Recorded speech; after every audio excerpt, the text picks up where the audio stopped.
Nabi Muhammad SAW, Bapak Ibu sekalian, setelah pulang dari Isra dan Mi'raj, karena itu perjalanan malam hari, beliau pulang sudah pagi. Pada itu pagi sudah mulai kelihatan matahari di pagi hari. Awal pagi kita di waktu syuruk, gitu kan. Duduklah Nabi SAW di depan Ka'bah. Duduk depan Ka'bah, merenungi kejadian semalam ini, kejadian yang spektakuler, yang luar biasa. Duduk Nabi SAW merenungi lewat Fir'aunnya umat ini, Abu Jahal.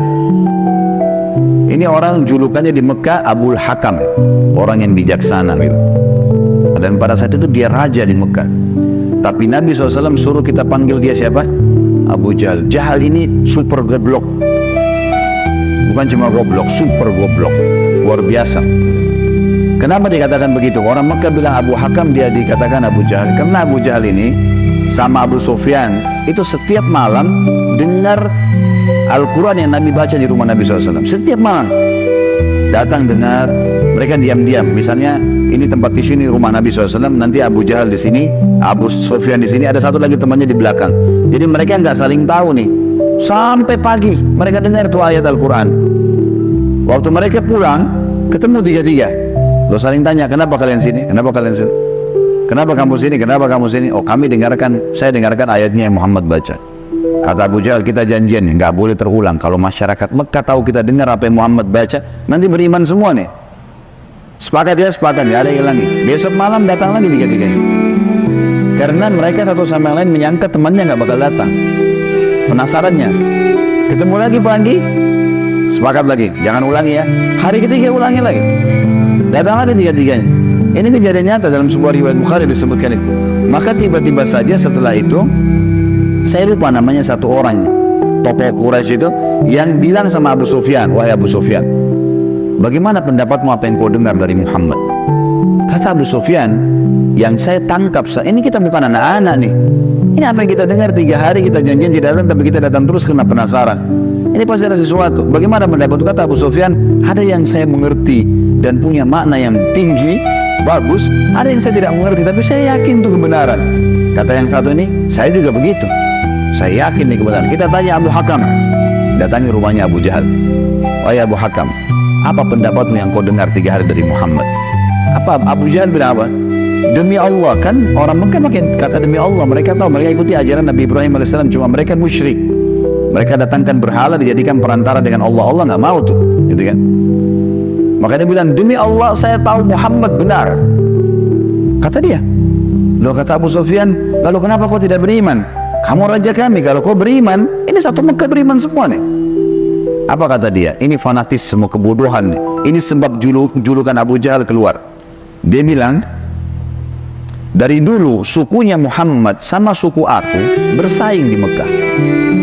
Mereka berikan makan minum jemaah haji, kami juga berikan makan minum jemaah haji. Mereka buat pasukan untuk membela Mekah, kami juga buat pasukan membela Mekah. Pokoknya apa yang mereka buat, kami buat. Sehari buat mereka, sehari buat kami. Jadi bersaing terus.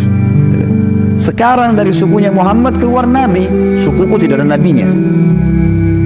Kalau aku beriman berarti sukuku kalah. Hanya itu, fanatisme kebodohan gitu. Dia bilang, maka itu saya tidak akan beriman sama Muhammad. Gara-gara perkataan dia itu, Abu Sufyan dan ini juga ikut-ikutan nih. Satu Mekah semua nggak mau. Tentu Abu Sufyan nanti ini masuk Islam setelah masuk kota Mekah. Tapi pada saat itu tidak mau juga. Baiklah. Ini sebab julukan keluar Abu Jahal. Lewat dengan Abu Jahal. Lalu dia lihat Nabi SAW lagi merenungi, kayak ada sesuatu lagi difikirin. Dia bilang, wahai Muhammad, kalau bahasa kita ginilah, bahasa sederhana riwayat itu, kenapa kau melongo-longo seperti ini? Kok kamu kayak orang bingung, ada apa? Nabi SAW dengan polosnya ceritain, semalam, ini yang diceritain kepada Abu Jahal nih. Ini yang paling benci sama Islam. Kata Nabi SAW, semalam datang kepada saya malaikat bernama Jibril. Jibril datang membawa burak. Burak itu kuda bersayap. Ini kuda bersayap sampai hari kiamat tidak ada nih kalau di kehidupan kita. Zaman itu, sekarang saja orang tidak percaya kalau ada kuda bersayap gitu kan. Apalagi zaman kuda bersayap, terbang. Sayapnya di atasnya terbang. Dimanapun matanya lihat sebuah tempat, kakinya sudah di sana. Lalu saya tiba di Palestina. Turun di Masjid Aqsa, saya sholat. Saya imami para nabi-nabi. Nabi-nabi ini 120.000 orang. Bagaimana bisa? Allahu a'lam. Nabi sampaikan, saya iman. Lalu kemudian saya naik di atas burak, saya mi'raj ke langit. Di langit pertama ketemu dengan Adam, langit kedua ketemu dengan Nabi yang bersaudara sepupu, Isa dan Yahya. Langit ketiga ketemu dengan Idris, langit keempat ketemu dengan Yusuf, langit kelima ketemu dengan Harun, keenam Musa, ketujuh Ibrahim alaihissalam. Tentu kisah Isra Mi'raj panjang ya, karena perjalanan antara Mekah ke Palestina itu selama perjalanan Nabi SAW diperlihatkan tentang jenis-jenis azab kubur. Saya nggak ceritain di sini. Yang jelas Nabi SAW ceritain semua tuh, apapun yang terjadi. Saya ringkaskan saja. Kemudian waktu Mi'raj ke langit, Nabi SAW ketemu dengan Nabi-Nabi, lalu ngobrol. Sempat ngobrol sama Adam, ngobrol sama Yahya dan Isa, ngobrol sama Yusuf, sama Idris, sama Harun, sama Musa, sama Ibrahim alaihissalam. Tapi yang masyhur riwayat adalah Nabi SAW banyak berbicara dengan Musa. Pada saat menerima waktu 50 waktu sholat, beliau turun di langit ketujuh. Ibrahim tidak ngomong, langit keenam Musa tahan. Lalu bertanya, berapa yang diperintahkan umatmu hai Muhammad? Berapa yang Allah perintahkan? Kata Nabi SAW, 50 waktu sholat. Minta keringanan, umatmu tidak bisa.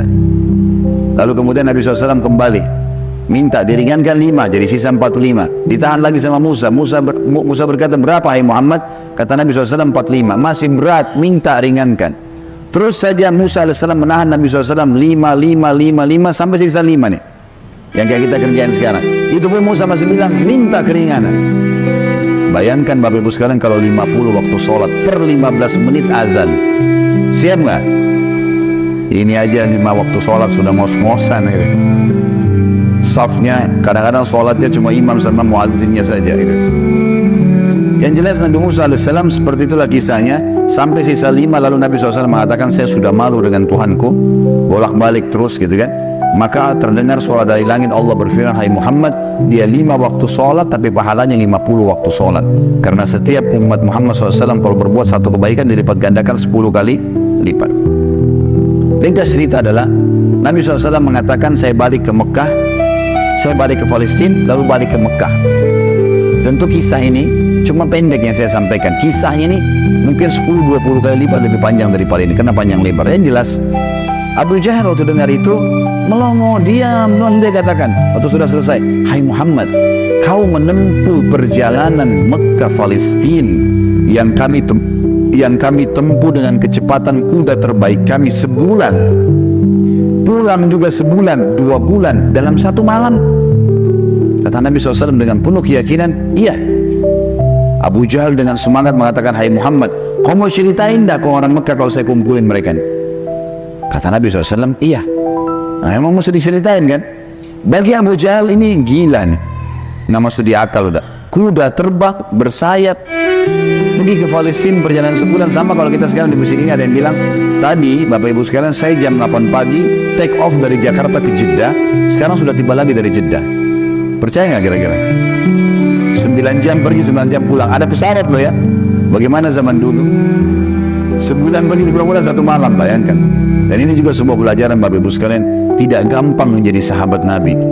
Bapak Ibu harus bersyukur. Saya sangat bersyukur kita lahir sekarang. Betul sahabat punya fadilah, tapi kalau kita hidup zaman dulu kita bisa seperti Abu Jahal. Susah jadi seperti Abu Bakar, nggak gampang. Ada orang di kampung padang pasir buta huruf ngaku Nabi. Coba beriman dah kira-kira. Kita sekarang sudah lahir, orang tua kita sudah muslim, Quran sudah lengkap, masjid banyak dai-dai bisa nyampein dalam bahasa kita. Kalau zaman dulu berat sekali tuh. Baiklah, Abu Jahal bilang, wahai Muhammad, kau mau ceritain? Kata Nabi SAW, iya. Dipegang tangan Nabi SAW oleh Abu Jahal, dibawa ke sebuah bukit namanya Bukit Abi Kubais. Bukit ini Bapak Ibu sekalian, dulu di zaman itu ada di sebelahnya Safa dan Marwah. Ini khusus untuk iklan saja. Orang naik ke atas, dan yang boleh naik cuma budak. Ada satu budak ditugasin, dia cuma dia. Yang lain nggak boleh naik. Kalau naik dipenggal nih, nggak boleh. Ini khusus berita penting. Seperti kalau ada yang mau serang Mekah, atau ada kepala suku yang mati, ada anak kepala suku yang lahir, seperti itulah. Abu Jahal naik ke atas Bukit Abi Kubais bersama Nabi SAW. Waktu orang-orang lihat ada 2 orang. Pertama kali dalam sejarah Mekah, Bukit Abi Kubais dinaiki oleh 2 orang, dan mereka kaget. Di atasnya raja mereka Abu Jahal, dan yang satu adalah Nabi Muhammad SAW, orang terpercaya Mekah. Ini ada apa nih? Maka orang-orang kafir kumpul karena Abu Jahal, orang-orang beriman kumpul karena Nabi Muhammad SAW. Waktu mereka sudah kumpul, Abu Jahal bilang, wahai masyarakat Mekah, dengarkan baik-baik apa yang Muhammad mau sampaikan. Ini kalau Abu Jahal niatnya baik, mau nyampein dakwah, luar biasa pahalanya kalau dia masuk Islam. Masalahnya tidak, dia mau mempermalukan Nabi SAW. Niatnya itu. Maka dia bilang, silakan hai Muhammad. Nabi SAW ceritakan dengan polosnya. Datang Jibril, burak, kuda terbang, Palestina, sholat, dan sampai selesai. Lengkap, panjang lebar. Allahu a'lam berapa jam waktu itu. Dia langsung sampaikan. Sampai selesai semua apa yang terjadi. Orang-orang Mekah yang kafir, Bapak Ibu sekalian, bertambah kufur. Ini Muhammad gila nih. Mekah Palestina pulang pergi 2 bulan 1 malam. 1 malam, dan ini bukan 1 malam, setengah malam gitu kan. Pulang pergi. Ini nggak masuk di akal. Ini baru ke sana saja nggak percaya. Apalagi naik ke langit ketemu, udah panjang ceritanya. Belum lagi cerita tentang surga dan neraka, diperlihatkan adab-adab kubur. Tapi ya sudah. Waktu itu yang sudah beriman pun di kalangan sahabat, benar nggak ya? Tapi ini Nabi, nggak mungkin salah. Mereka sempat bimbang. Abu Jahal turun dari bukit Abi Kubais sambil ketawa, senyum. Sambil dia ngomong, ada sahabat rupanya yang ngikutin. Tahu nih Abu Jahal tadi ajar Nabi nih, diikutin. Dia bilang, sekarang agamanya Muhammad sudah habis. Dia pergi ke Darunat 2, tempat kumpulnya orang-orang Quraisy, lalu dia teriak. Dia bilang, hai Quraisy, berita gembira. Apa itu Abu Hakam? Agamanya Muhammad sudah habis. Udah tidak ada lagi agamanya. Kata mereka, memang kenapa? Apa kata Abu Jahal? Muhammad mengarang cerita dusta. Katanya begini. Abu Jahal ini tidak sadar sedang nyebarin berita apa? Isra dan Mi'raj. Belum lengkap, dia sampaikan ke orang semua ini. Datang malaikat namanya Jibril, datang burak, terbang, ini semua lengkap. Adab-adab tidurnya disebutin sama dia. Semua lengkap disebarin. Lalu orang-orang Quraisy diam semua. Mau bilang apa nih rajanya, dan mereka juga memang masih belum beriman kepada Nabi SAW. Lalu kata Abu Jahal, ada satu orang. Satu orang ini, kalau kalian berhasil menggoyahkan keyakinannya, habis benar agamanya Muhammad. Kata mereka, siapa itu? Kata Abu Jahal, Abu Bakar. Cari Abu Bakar tuh. Abu Bakar ini Bapak Ibu sekalian, cirinya beliau radhiyallahu anhu itu badannya kurus, ya. Saking kurusnya kalau pakai sarung melorot terus. Nah iya, radhiyallahu anhu. Tapi yang perlu digarisbawahi, Islam bukan melihat kekarnya fisik, tapi kekarnya iman dalam hati. Allah bilang Allah bilang halal, Allah bilang haram. Perintah dikerjakan, larangan ditinggalkan. Itu konsep dasarnya, gitu kan. Abu Bakar ini ditahu tentang masalah keyakinannya sampai apa kata Nabi SAW. Lawuzina iman Abi Bakar fi kiffah, wawuzina iman hadil ummah fi kiffah, la rajah iman Abi Bakar. Kalau keyakinannya dan imannya Abu Bakar ditimbang di satu timbangan, dan keyakinannya serta keimannya seluruh umat ini, semua sahabat, semua tabiin, semua yang sudah mati, yang masih hidup dan yang belum lahir, semua kita di sini juga termasuk. Ditimbang iman kita semua dibandingkan Abu Bakar, yang satu timbangan pasti lebih berat keyakinannya Abu Bakar. Kata Abdullah bin Mas'ud, sahabat Nabi radhiyallahu anhu yang mulia dengan ibadahnya yang luar biasa, kami tidak ada bedanya dengan Abu Bakar dari sisi ibadah. Karena Abu Bakar sholat, kami sholat. Abu Bakar puasa, kami puasa. Abu Bakar sedekah, kami sedekah. Abu Bakar ya jihad, kami jihad. Tapi kami tidak bisa menyaingi Abu Bakar dari sisi keyakinannya. Mustahil. Kalau Rasulullah sudah bilang kerjakan apapun konsekuensi. Wajib, sunnah, nggak ada toleransi, nggak ada keraguan. Yang haram nggak ada lagi, haram, nggak ada ceritanya. Seperti itulah konsepnya. Jadi sangat luar biasa. Yang jelas Bapak Ibu sekalian, mereka bilang cari Abu Bakar. Dan juga ada hadis, supaya saya tidak lupa ya, kata Nabi SAW, tidak ada seseorang yang menginjakkan telapak kakinya di muka bumi setelah para nabi-nabi yang paling afdal lebih daripada Abu Bakar. Jadi setelah Nabi langsung dia radhiyallahu anhu, jadi orang yang sangat luar biasa. Datanglah orang-orang Quraisy ini ke kebunnya Abu Bakar, di kebun kurma di pinggir kota Madinah, dan orang sahabat-sahabat tadi ini pada ikut gitu kan. Sampai di kebunnya Abu Bakar, Abu Jahal teriak-teriak, wahai Abu Bakar, keluarlah. Abu Bakar keluar. Abu Bakar keluar. Kaget Abu Bakar. Belum pernah dalam sejarah hidupnya Abu Bakar itu tokoh-tokoh Quraisy, kepala-kepala suku datang ke kebunnya. Itu apa? Dan belum pernah dalam sejarah Mekah orang beriman sama orang kafir jalan sama-sama. Maka Abu Bakar bilang, ada apa wahai Abu Jahal? Dia bilang, sahabat Muhammad gila. Masa dia cerita rekayasa bohong, cerita bohong begini. Abu Bakar ini belum dengar dari Nabi. Abu Jahal yang jelasin begini panjang lebar sampai selesai, sampai kembali lagi ke Mekah. Abu Bakar sudah tahu nih apa tujuannya Abu Jahal. Kalau dia mau beriman, dia sudah beriman sama Nabi, tapi datang sini mau ngacoin nih. Kata Abu Bakar ada dua riwayat. Riwayat yang pertama, wahai Quraisy, bukan cuma Abu Jahal, wahai Quraisy, Muhammad mengaku turun wahyu dari langit ke rumahnya dan saya percaya. Apa bedanya dengan dia kalau naik ke langit? Sama saja, tidak akan menggoyahkan saya. Riwayat yang kedua yang unik nih, dia mengatakan, wahai Quraisy, ketahuilah kalau depan mata saya ada tembok warnanya putih, jelas putih. Muhammad bilang tidak Abu Bakar, itu hitam. Saya akan bohongkan mata saya dan saya bilang hitam. Ini luar biasa. Mau digoyahkan bagaimana nih? Tembok putih? Enggak, salah Abu Bakar. Oh iya, salah. Matanya salah. Bayangin tuh. Apa kira-kira bisa menggoyahkan keyakinan seperti ini? Luar biasa. Pokoknya Allah Rasulnya bilang selesai, nggak ada toleransi. Sudah selesai, semua dikerjain. Biar seluruhnya benci. Tembok warna putih, Muhammad bilang hitam, saya bilang iya, mata saya salah, hitam berarti. Abu Jahal dan orang Quraisy diam. Ini nggak bisa lagi digoyahkan. Abu Bakar radhiyallahu anhu tahu ada masalah nih. Dia tanya orang sahabat-sahabat, di mana Rasulullah SAW? Kata mereka di Bukit Abi Kubais, dikerumuni orang. Abu Bakar kesana. Pasti pada sana dari jauh Abu Bakar teriak, ya Rasulullah, suara keras sengaja. Orang waktu dengar orang teriak, semua bubar-bubar kasih jalan. Seperti kalau di masjid ada dari belakang panggil saya, mungkin Bapak Ibu akan lihat ke arahnya. Suaranya keras sengaja. Nabi SAW lihat yang datang, Abu Bakar senyum, udah tahu siapa yang datang. Ini tokohnya umat, luar biasa. Jadi dia bisa membalik Bapak Ibu sekalian Abu Bakar dengan hikmah Allah. Satu Mekah yang ragu tadi, yang kafir dan yang beriman pun tentang Isra Mi'raj ini kembali semuanya percaya kalau itu terjadi.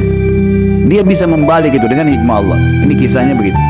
Abu Bakar lalu mengatakan, ya Rasulullah, dengan suara keras, Abu Jahal datang ke gedung saya dan berkata, kalau anda menceritakan begini, diceritain semua sambil jalan sambil ngobrol nih, sambil bicara. Jadi orang pada makin nyebar nih berita Isra Mi'raj. Ternyata Abu Bakar sudah dengar sampai selesai. Pas tiba naik di Bukit Abi Kubais sebelah Nabi SAW, Abu Bakar teriak dengan suara keras, benarkah ya Rasulullah? Ini pertanyaannya. Dan di sini Abu Bakar tadi di kebunnya ingin meredam kekufurannya orang-orang kafir. Sudah berhenti gara-gara tembok putih jadi hitam tadi.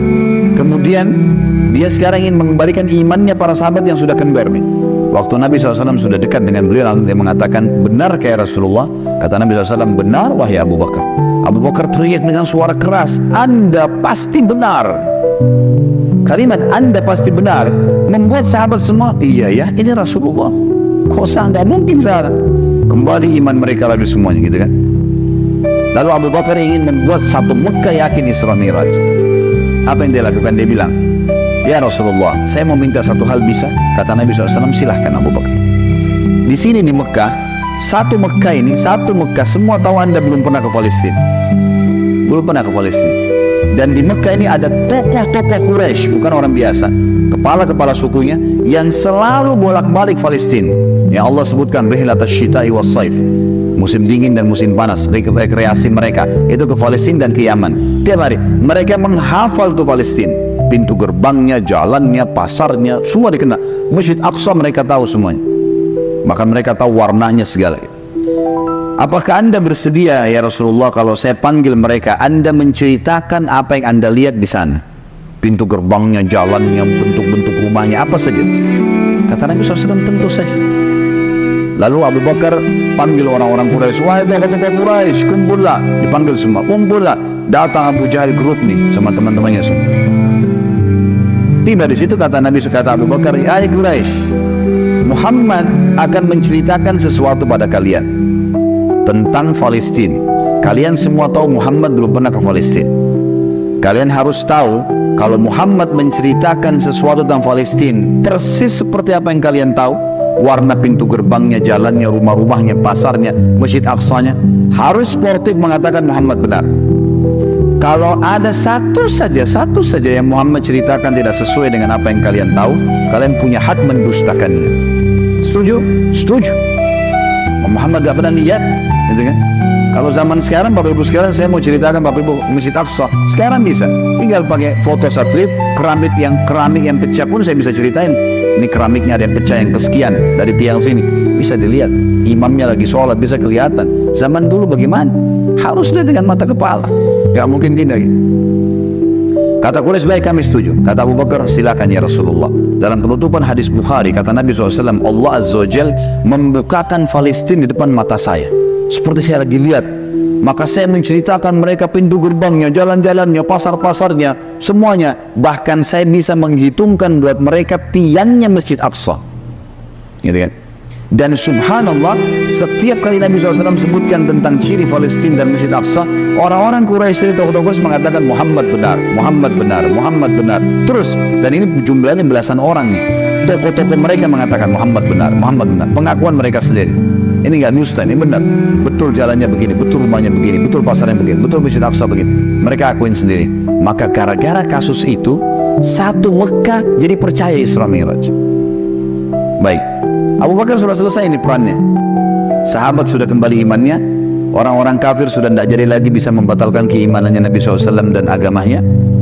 Maka Nabi SAW ingin menutup Isra Mi'raj dengan kejadian yang luar biasa. Kata Nabi SAW, wahai Quraisy, ada satu bukti lagi. Kalau kalian yakin dengan bukti itu, kalian akan beriman pada saya. Kalau kalian tidak yakin, kalian tidak akan beriman selamanya. Kata mereka, apa itu hai Muhammad? Kata beliau, waktu saya sedang pulang dari Palestina ke Mekah, di atas burak tuh, kuda yang bersayap, saya melihat ada kafilah kalian. Kafilah ini 3 ekor unta ke atas, sedang jalan. Jumlahnya sekian belas unta, di atasnya ada fulan, orang-orang Quraisy, fulan, dan unta yang paling depan, unta berwarna putih, di lehernya ada kain warna merah. Di tengah-tengah lembah, mereka sempat kehilangan unta, dan saya lihat unta mereka. Lalu saya teriak, wahai Quraisy, unta kalian di lembah fulan. Karena Nabi kenal semua nih siapa yang ada di situ. Orang-orang Quraisy, tokoh-tokohnya. Ada lembah fulan, ambillah. Maka mereka mengikuti suara saya dan mereka menemukan unta mereka. Kafilah itu 2 hari lagi sampai di Mekah. Tanya pada mereka. Ini detail sekali nih. Kalau sekarang orang dari Bandung ke Jakarta, saya mau tahu mobilnya di mana, saya bisa ikutin. Sebentar deh. Ada kamera, ada satelit, canggih. Zaman dulu bagaimana caranya ceritain, kecuali kalau lihat dengan mata kepala. Ini bukti real. Setelah 2 hari Bapak Ibu sekalian, satu kota Mekah, perempuannya, laki-lakinya, orang tua, anak-anak yang kafir, yang beriman, semua kumpul di pintu gerbang Mekah, namanya pintu Bani Syaibah, suku Syaibah. Mereka kumpul semua, mereka nunggu nih, benar dan di kafilan. Ditunggu itu sudah heboh satu Mekah nih. Subhanallah, menjelang waktu duhur, lewat betul tuh kafilah. Persis seperti Nabi ceritain. Jumlah untanya, nama orang-orangnya, unta paling depan warna putih, di lehernya ada kain merah. Karena penasaran, orang-orang Quraisy di Mekah ini bilang, hai Quraisy dari kafilah, kalian dari mana? Kata mereka, kami dari Palestina. Lalu bertanya lagi orang Mekah nih, apakah kalian sempat kehilangan unta di tengah jalan? Mereka bilang iya. Lalu apa yang kalian lakukan? Pertanyaan bertubi-tubi nih. Kami mendengarkan suara entah dari mana mengatakan, wahai Quraisy, unta kalian di lembah fulan. Kami ikuti, kami dapat unta kami. Sekarang orang-orang Quraisy di kafilah penasaran, wahai Quraisy Mekah, dari mana kalian tahu nih? Belum satu orang pun di antara kami masuk ke Mekah. Belum ada gosip nih, kok bisa sudah sampai? Belum ada masuk nih. Mereka sepakat mengatakan dari Muhammad. Semua orang mengatakan dari Muhammad. Semenjak itu semuanya percaya Isra Mi'raj terjadi. Ini tanda-tanda yang luar biasa. Makanya Allah turunkan surah nomor 17 khusus namanya surah Al-Isra, menceritakan masalah itu, sebuah keajaiban yang luar biasa, mukjizat Nabi Muhammad sallallahu alaihi wasallam.